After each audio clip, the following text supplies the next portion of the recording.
Hola everyone, welcome back to my channel. My name is Roxanne. If it's your first time here, then welcome. Today I want to share with you all my March TBR.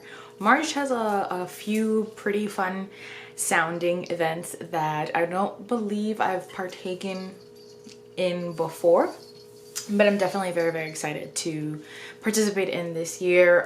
There is March Mystery Madness, I believe it's the official name, and then there's Middle Grade March, and I don't remember the name, but I believe there's also one where you are encouraged to read large books. I don't think it's Tome Topple. I think it's another one, similar one. But I don't know the parameters of that one. I do have some chunky books here, but I don't know if, I don't know what the perimeter, Galileo!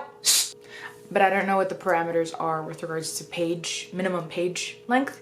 So I will check and I'll put the name here and the information that I find down below. So for some mysteries that I've had on my shelf and I'm very excited to finally get to, we have the Satapur Moonstone. It is a mystery of 1920s India. This is the second book in the series. I loved the first, which was The Widows of Malabar Hill. If you like that, also I think it's a 1920s historical mystery series by Ashley Weaver. I think you would like this as well, just at least from the first book. And yeah, I've had this is an arc that I got back when I used to work at the bookstore, and I haven't had a chance to get to it, so I will be hopefully soon. Then we have A Curious Beginning, a Veronica Speedwell mystery. I don't remember what this is about at all. I think it's also a historical mystery, but I think it kind of looks like it might have some fantasy elements to it as well, just from the cover. But let me see. Scientific Inquiry, Hunting Butterflies, Fending Off Admirers. Maybe not, we'll see. But it looks, I think it was making the rounds around booktube this series a few years ago, which is when I got it. So yeah, we'll see what this one is like. Then we have one that I started to read a few years ago, and then I realized pretty quickly, almost immediately into the audiobook, that it was the abridged version. And if you know anything about me, you know how much I despise abridged audiobooks. Why do they exist? There is no purpose to them in my, like, okay, if there is a purpose to them, please convince me in the comments, because to me there's no reason except what, you don't want to read it, but you have to for like school, and you want like the short version, I guess. I don't know, I hate it. Anyway, so The Alienist by Caleb Carr, I think it's also a series, and it takes place in New York, and I think it in part sort of centers around what became the Fifth Ave location of the New York Public Library. So that's really exciting because I used to volunteer there, and I love that location with all of my heart. So there's that one, and then I have two Elizabeth George books, not in any order. These are just two of the series, but I have heard that you really don't need to read the series in order. So there was this cool version of Careless in Red, this really cool edition. I have the Pride and Prejudice edition of this, which is the olive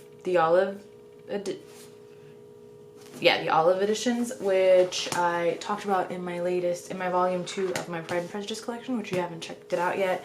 I'll link it up above and down below. So yeah, this one can also fit, depending on what the minimum page length for that read big books event is. This one is 724 pages, so I can't imagine it wouldn't apply. So yeah, there's this one, and this is a series that I know nothing about except that it gets some pretty good reviews, and that's, you guys know you all know that I don't like to go into my books really knowing much of anything. And then I got this one for $1 at the used bookstore. Used bookstores, the best. Then this is The Punishment She Deserves. This one always intrigued me because of the title. I was always like, The Punishment She Deserves, what?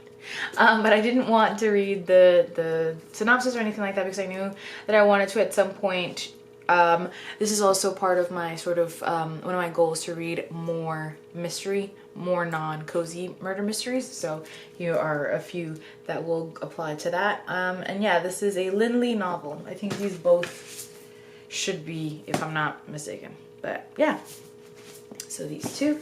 And then we're also doing the middle grade March, and I have one that fits for both mystery and middle grade, and it is A Girl Called Justice, The Smuggler's Secret. School is murder, but she's on the case. And I think this is the first of a series, and it takes place in like a boarding school, and it feels very British, but I'm not sure if it actually is British, but it just kind of looks it and feels it. And I got this, it's such a cute edition. I got this from Book Depository a while back, and yeah, I haven't had a chance to look into it yet. And then I have Pages and Co. The Book Wanderers by Anna James. This is also an arc for a series. It's like a fantasy middle grade series. I don't know if they can like go into books or something. I'm not really sure. Again, I saw the cover. It has a black cat and it's middle grade and it's like fantasy and book related, and sure, yeah, I got that's my jam. So I got this one, and then I'm also trying to do I'm also trying to reread all of Jane Austen's works, like her, I think 6 or 7 major novels, and I always do it every year. I do a reread of Pride and Prejudice, and I haven't had a chance to just yet, so if I have time I will do this. But I also am sort of thinking of like an event I could do where I will read the novels and then watch adaptations, and then maybe if other people want to join along we can do that. But I haven't thought too much about it. If I don't get a chance to read it this next month, maybe I'll hold off and do it for that event. But yeah, these are 1, 2, 3, 4, 5, 6, 7 books. Is that it, really? 1, 2, 8 books. 8 books, but you know, a few of them are pretty chunky. So I've also been reading a few manga and graphic novels that I take out as ebooks from the library, so that'll supplement this as well. Let me know what you plan on reading in the month of March. As always, thank you for watching and for listening. I love you all very much.